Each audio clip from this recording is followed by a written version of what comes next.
Praise the lord. ఈరోజు దేవుని వాగ్దానము, నా నామమున మీరు నన్నేమి అడిగినను నేను చేతును. యోహాను సువార్త 14వ అధ్యాయము 14వ వచనము. దేవుణ్ణి ముందు నమ్మకముతో అడిగితే ఆయన నీకు సమాధానమిస్తారు.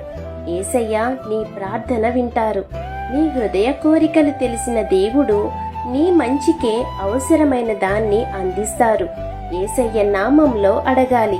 నీ స్వార్థ కోరికలు కాదు, దేవా మీ చిత్తమే జరిగించండి అని ప్రార్థించాలి. ఆయన దానిని నెరవేర్చుతారు. భయపడకుండా ధైర్యంగా ప్రార్థించు. దేవుడు నీకోసం ఉత్తమమైన దానిని, ఆయన చిత్తంలో ఉన్న దానిని మీకు అనుగ్రహిస్తారు. విశ్వాసంతో ప్రార్థించండి, దేవుడే మీకు సమాధానమిస్తారు. కాబట్టి ఈ వాగ్దానం మీ జీవితంలో నెరవేరాలని కోరుకుంటూ దేవుని సువార్త పరిచర్యలో మీ సహోదరి. ఆమేన్. God bless you.